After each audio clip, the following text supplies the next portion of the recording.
Njagala owulirize ebigambo bya David Lutalo bino. Abagala okubukinga David Lutalo 0701 ali ku live agamba basobola okumbukinga enamba yange yeeno. Lwaki? Babula. Abantu babita. Bantu bamukyawa. His Excellency Robert Kyagulanyi yabagamba nti no President Museveni ajja kumalawo bizinesi yamwe eyo y'abayimbi ne mulowooza nti abalimba. David Lutalo amaziga gamuyiseemu olunaku olwaleero ebyaddala takikkiriza nti no assaawa zino asobola okubeerawo nga talina mirimu naye nga tetunagendayo. Nyongera okujjukiza vidiyo eno sooka ogimpereka like oba omaze subscribinga oweegatteko mu kutukufu kuno. This is a developing story. Tugenda making sure nti David Lutalo atumulita ku vidiyo oba ku live yaffe aje tutera okukola habuli lunaku olwo nga bwe nkugambye omukola amanyikiddwa nga David Lutalo BBC birungi abaana ba National Unity Platform bavuddeyo ne bamulabula ne bamugamba nti kati tutandise okulaba fruits ez'okulumba His Excellency Robert Kyagulanyi. Kati ogenda kukiyiga n'abayimbi abalala bwe twogera ssaawa zino ne ba education tebakyafuna yadde ka booking, which means that baddala industry eno eri ku report si byakwogera so kuwuliza Mwakiseka ng'abikunyonyola tumale tuyongereyo yange yeeno. Lwaki? Babula. Abantu babita. Bantu bamukyawa. Gwe bagambye nti David Lutalo takyalina nnyimba nnungi. David Lutalo be bamu ku bayimbi abasinga okuyimba mu Uganda. Naye gwe weebuze lwaki ajja ku live kutandika kugamba bantu bannange abasobola okumbukinga ennamba yange yeeno. Gomanyi kye kitegeeza? Omanyi kye kitegeeza? Omanyi David Lutalo be bamu ku baali basinga okukola ebivvulu ne bikuba e Uganda. Yali takolangako kivvulu ne kisala kuva eri ku kapaapaala mpaka lwe yayogera ebyekisiru. Ensi okukubuukinga baba tebazze nti ojja oyimbe bulungi okusinga bye walikodinga. Ennyimba z'olwedde baba baziwulira naye baba baagala kulaba ku ggwe nga bakulaba ng'ow'enjawulo. The moment bwe bawulira ebikufulumamu nga bya kisiru oba omaze okukka value kitegeeza ojja yimba ebintu bajja biwulira kituufu ng'oyimbye naye nga tewali kuyita. Lwaki? Teri yegomba kulaba weemalamu ensa. Abayimbi b'e Uganda sigamba nti tebalina music mulungi, nedda. Abayimbi b'e Uganda beemalamu ensa. The moment we bayimirira ng'ebintu biri serious abantu babonaabona ne badda ku side y'oyo abonyaabonya abantu. Tunuulira Kenzo. Oyo Kenzo ne bwe yalikomye okuyimba n'agamba nti sikyafulumya nnyimba, yalisigadde agenda n'akuba era balisigadde bamubuukinga, yalisigadde w'amaanyi senga abantu baali bakyamulabamu ensa. Ensi eyo olina kusigaza kitiibwa. Gwe tunulira Kamiliyoni ne walekeraawo okuyimba n'okuba music we gwe yakuba emyaka 2 emabega asigala w'amaanyi nnyo naye bantu bakukyawa ne batuuka ne baga owulira nga music omufulumizza abantu bamuwulira bamumanyi naye nga okukubuukinga gwe kulabako nga toli kati tuyite Kamiliyoni. David Lutalo bwe mutwe mwemalamu ensa. Osegedde bwe mwamala okwemalamu ensa ne muyimirira n'abantu ababonyaabonya abantu. Ezo ze results. Sawa zino muli ku internet. Nze nali mmanyi muli bakabi mpaka lwe twadda mu bintu bino ebiri serious. Nze nali mmanyi muli bakabi muli ba mugaso nnyo mu nsi. Nze bwe bwe nali nkimanyi. Mwakolanga ebyekisiru luli ng'abantu babiyita byakuyimba.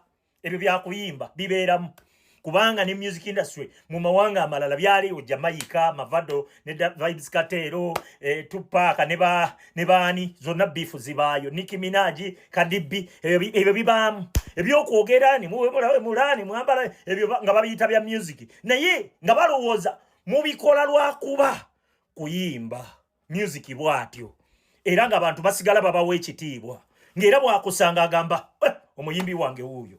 Naye ekibasuula kiri ekyo ensi yatuuka ng'abantu batuuse ku extent nga babonaabona. Owulira nga statement emu gy'okola baga ono kati Sseegomba wadde omulaba.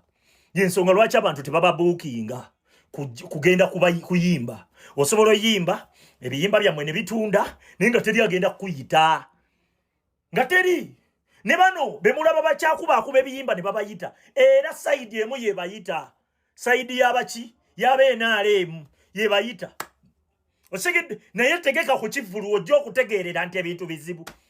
Kyagulanyi Robert Sentamu ne bwalekerawo okuyimba emyaka 8 ng'akyaliwo era basigala bamubuukinga kubanga yaleka legacy. Ffe twalabanga abasajja be bayita Afirigo band nga tebalina hiti ku katale naye nga balina bookings nga ne bwe bakola ebivulu bijjuza. Lwaki?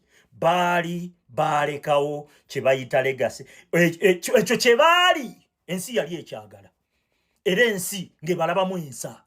Yensonga lwaki byatambulanga bityo. Kati ennaku zino ne bw'oba ne hiti nga yegwe Chameleone ensi esigala ekulabanga ne bw'oba ne hiti nga yegwe Bebe Cool ensi esigala egamba ne bw'oba ne hiti nga yegwani Bagravity ensi esigala ega mwakolanga ebintu ng'ensi egamba jasi baana beeyiya baagala nabo kukola ki naye baakabi music bwatyo nga mukolerayo ebyekisiru byammwe ng'ensi egamba music bwatyo mpaka ensi bwe yatuuka nga mutuufu ensi eri serious ne balyoka balaba nti muli bamakedo ne batandika obbalaba nga babalengezza ne batandika obbalaba nga nga mutuufu ng'omuyimbi owakabi abo abayimbi ssebo basimbanga yajjanga mu supermarket abantu bonna ne bakola bati serebwazi.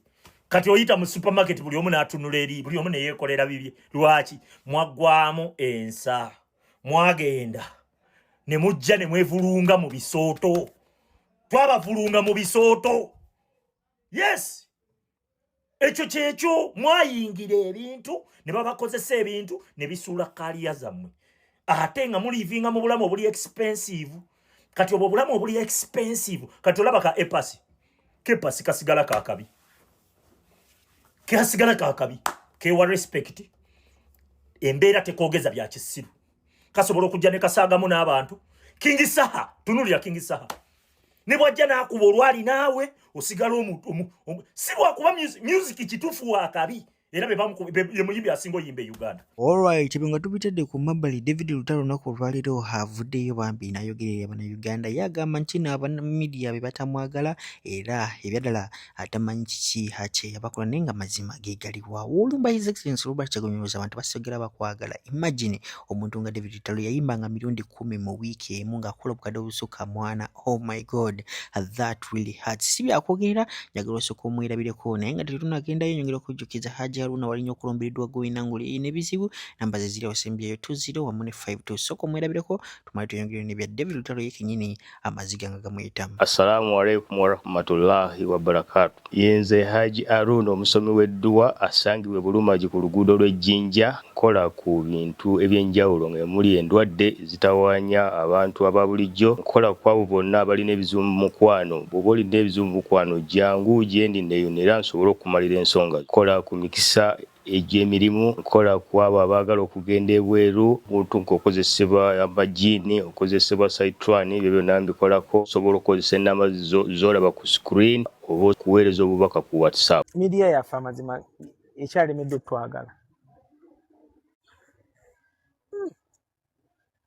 Obuzibu bwa media Kaakati nze nkubuulira kigambo kye bayita pokopoko kive nako. Pokopoko alowoozesa omuntu nti oyo omusezi ebbanga lyonna abantu ne bakkiriza nti musezi nti omusajja bw'atuula ku kino tazaala. Pokopoko yajja nti yabagamba omusajja bw'atuula ku kino takola ki tazaala. naawe n'okulanga Era twakula tukimanyi. n'ekituulako ne sizaala. Twakula tubimanyi. Otyo kati kyekyo pokopoko kyaleeta akkirizisa abantu information egyo muba feedinze yadde si ntuufu.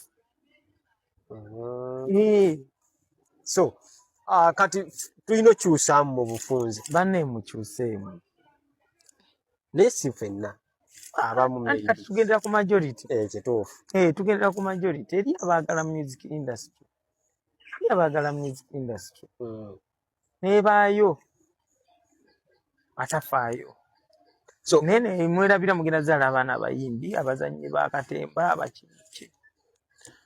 twogere ku luyimba luno leo lwafulumiza tageti yo yabadde ki? Yagiti yange ya muntu aluwuliriza yenna oddunyumirwa. Kuba terulinga zino ennyimba oba omanyi Oluganda kuba natandise vaasi mu Luganda nenteekamu lulina chorus 3 lulimu ey'Oluswayiri lulimu korasi nga omuntu yenna asobola ogiyimba oba amanyi olulimi oba talumanyi. Oleo oleo geno bw'oyimbako kokka oluyimba luba lumaze okukola ki? Ate teweetaaga kumanya lulimi lwonna okuyimba nti oleo. It's a universal word. Omuntu yenna asobola okukigira yadde ate kirina meaning endala. Nadde neebuuza linnya lya muntu. Leo mu Luswayiri leero today. Naye ate waliwo ensaakaanya leo ensakanya eri yansi yonna